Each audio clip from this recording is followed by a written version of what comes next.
Okie dokie, I'm here.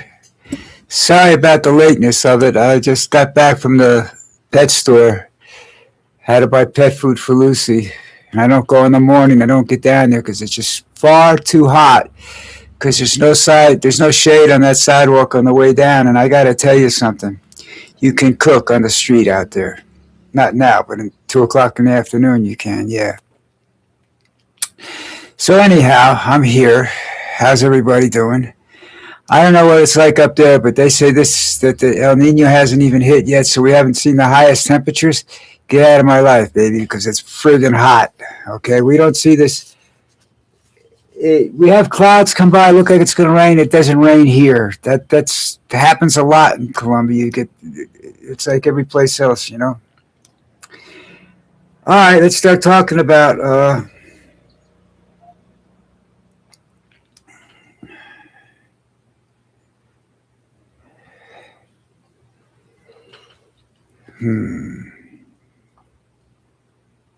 We'll start with this, and then we'll see if I can locate the thing I can't read right now. Trump is doing what a lot of presidents have done in the past. Got ourselves involved in a war that can't be won. When I say it can't be won, it'll end up being won, but end up being won not the way we planned on it. It's going to be a very long war. They call them forever wars, you know. They go over 10, 20 years, you know. The biggest wars in the world only lasted what? We were only involved from like a 42 to 45 or something like that, 3 or 4 years, 41 to 45 or something like that. We were only in it for 3 or 4 years, killed millions of people and everything like that, and then it was over. There was a decisive decision made. We don't have wars like that anymore. You had Korea that was fought to a draw. You had Vietnam that I don't know whether we won or lost. I think we lost. We should never have been involved in that in the first place. They just made a deal with the French to get the French out of Vietnam. We guaranteed that we would protect the government, which was a mistake because the government was, you know, as corrupt as ours is right now. So that took care of that. You know, there was just a horrible. It's just a horrible situation. You know, we fight wars, and he's talking about making this a real war. He's talking about putting troops on the ground. A lot of people are going to die if he does that. Okay, everybody's telling him not to do that. That's a real war. That's not one of these play games. You're sitting back and you have guys sitting in California using joysticks to bomb people in Iran. That's not the way it's going to be. Real Americans are going to come back suffering. You suffer from a lot of things, PTSD, everything. What doesn't kill you makes you sick. You know what I'm saying? It's not a nice place. And I don't know what to tell you, you know, how to solve the problems, but one thing you have to understand is that Trump is not a great negotiator. Trump's art of the deal should be thrown in the garbage and burned now because it just doesn't make any sense. He's not able to make a deal without ranting and raving and threatening and killing people and everything else. He's just not able to do it anymore. He's pretty much history as a negotiator or anything else, you know. It's time for him to go, but the problem is what's behind him isn't something that doesn't really excite me to the extent that I want to see it happen tomorrow, you know. You have J.D. Vance and then the rest of them in the succession. The succession's part of the problem. It's lined up in such a way that there's no good people there. You know, there's nothing but whack jobs. Look at who he's got in some of these positions. You know, they're white, they're bigots, they're white supremacists, they're atheists, they're anti-Jew, they're anti-something. You know, there's no diplomacy in the diplomatic corps anymore. You know, does that make any sense to anybody? It sure makes a lot of sense to me. So, I don't know what else to talk about with that's concerned. Wildfires. Wow. I don't know whether we are helping Canada with the wildfires or not, but Trump is planning on making sure they pay tariffs for the smoke that comes across the border Uh, that's got nothing to do with that. It's Mother Nature. He can't do that. It's illegal. It's immoral. He's stupid. He's flipping out. He needs to be put down, not put down dead or something like that, but I mean taken out of office. Uh, Dead would just cause a lot of problems. If somebody shoots him or something, that'll cause a lot of problems. There will be no 2026 elections, and we could be stuck with something far worse. You got J.D. Vance, who's now a Christian soldier, with his buddy Hegseth, the two of them. They were never good Christians, but now they're Christian soldiers. That's kind of a scary situation when you look at it. J.D. Vance, a Christian war. That would definitely be the Handmaid's movie. Right then and there. And it's been predicted there'll only be 2 or 3 religions left when our time is up. Because there's just the 3 biggest ones are going to be fighting each other, and they don't really consider Judaism a super major religion. I don't know how they do that, but they are the most warlike religion. The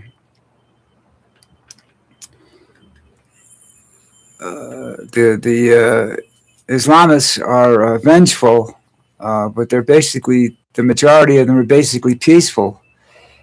Christians are a little weird at times, but they're basically peaceful. So, I don't see them, I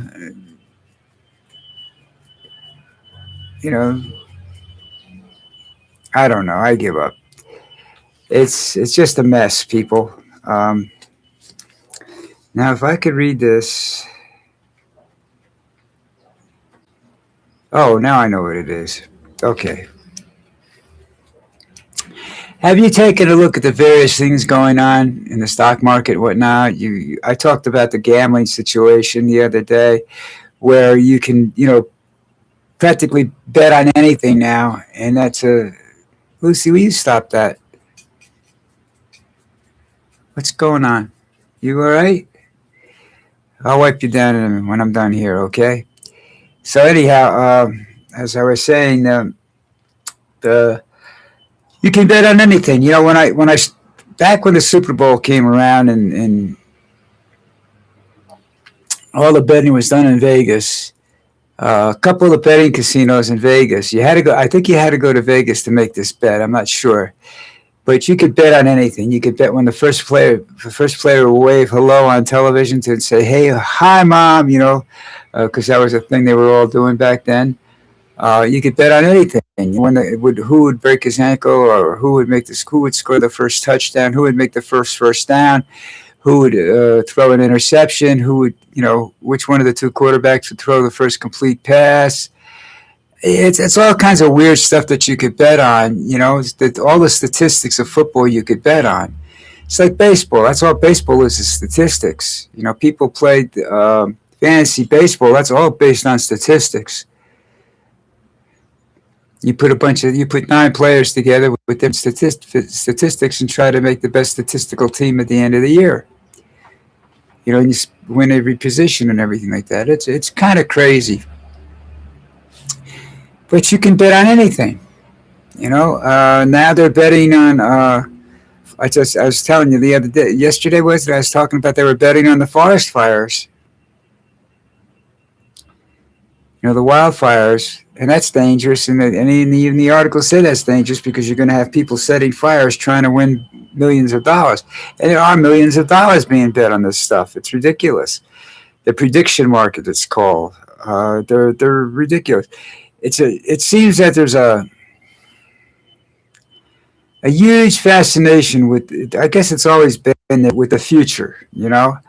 Only it's a little bit different now. We want to know what the future is. We don't want to plan for the future. We want to know what our future is. There are websites that show up on YouTube. It says if you answer such and such questions, or these statistics will tell you exactly when you're going to die. People want to know that. I don't, because I have the kind of temperament that would go out and kill a few people I don't like, or something like that. I don't want that. I don't want to know when I'm going to die. Am I going to die? I know I'm going to die. Probably sooner than later. You know. Uh, so you have this method of being able to bet on it now. You know, I guess you could theoretically you could bet on when you're going to die in your son's name or somebody else's son and your family's name, so that they be like the life insurance policy. You know, only it pays off faster. But let's say you say I'm going to die on the 10th of June or July or whatever. Okay, and you bet $100,000 on that. All right, or more. All right. If you live to the 11th or 12th, you have to pay the $100,000 plus the VIG, which I don't know what the VIG is. It's usually around 10% or 5%, something like that. That's kind of crazy, isn't it? When you start to think about it. So what good is betting on stuff like that? But there's a bunch of lunatics out there, apparently, who are betting on the future. They love prediction markets. They want to bet on the future. Now, does that mean, well, say that'd be a good thing for God to bet on, wouldn't it? Because he's supposed to know the future. He's supposed to be able to control it. So, that'd be cool. So you could see I could see all these whack jobs, seers and fortune tellers and whatnot, start making a fortune, start making money if they pick, they make one great decision, and so and so wins $100,000 or something like that because they bet on the future. You're always betting on the future. You bet on a horse race, you're not betting on statistics. You're basically betting on the future. Same thing when you make a bet, you're betting on the future.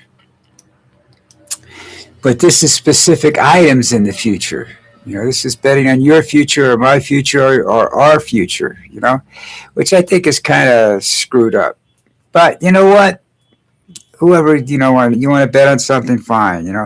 I told you, everybody, I had several very, very good years betting football.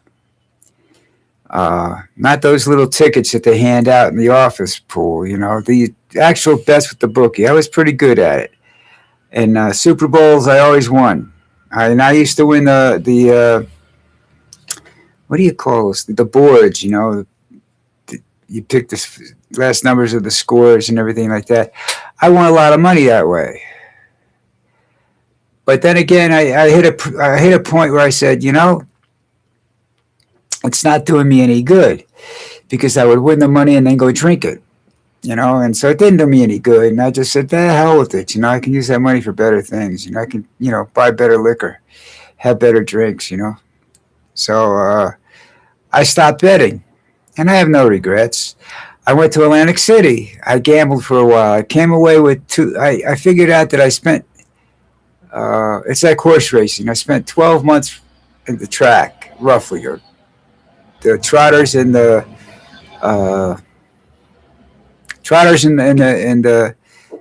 purebreds, the regular horse racing, and I looked at it, and I had ups and downs and a great time with my friends and everything, sitting at the track every Monday and Wednesday or something like that, or Friday, sometimes Friday nights. We'd sit at the track and had a great time. And then when all was said and done, I broke even.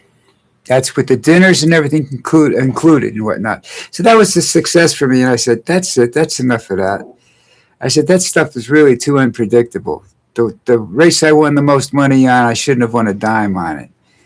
It was definitely a fixed race at the Meadowlands, and I was there when it happened. And I saw the whole thing, and I just said, that's a horse that had a horrible record, comes out, goes off at 100 and starts off at 151 to 1 and goes down to, I think, 80 or something like that to 1 odds. And I bet this horse crossed the line.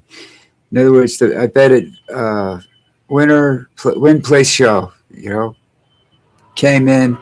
I won a couple $1,000, and we partied most of it away that night. But the thing about that horse was it was never at the track before, and it was never there after it. Nobody could explain. It was just I followed. I looked everywhere for that horse. That horse never ran another race.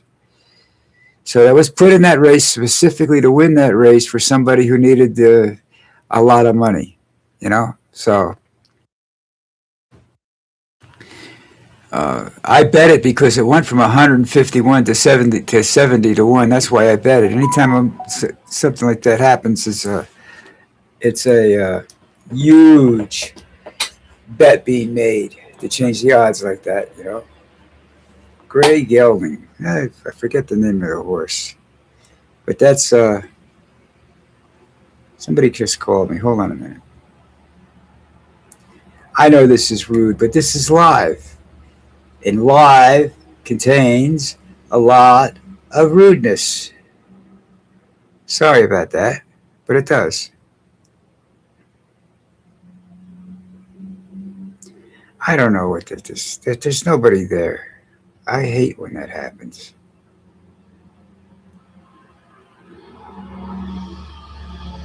Yeah, nobody there. I leave it out now. All right, so this is like the world's. I think I said this yesterday too. The world's getting to where great societies collapse when the moral deterioration appears, and I think that's where we're at right now. They could say all they want about the way they treat women and everything else like that. They want them to to be virgins and everything in marriage and everything like that. That's not really truly practical. Sex is fun. I'm sorry, and there's it's just not a practical situation. All right, listen, I'm overspending my time. I've got a ton of stuff to do, and it's hotter than you know what here. So I'm already soaking wet. You can't see it, but I am. So I'm not going to be here tomorrow. It's my day off. All right. We're watching the World Cup final at 2 o'clock. I'm actually going to try to watch the game today, too, at 4 o'clock. I don't know whether I'll make that or not, but I do have so much to do. But in the meantime, folks, you take care. Have a great day tomorrow, and I will see you on Monday.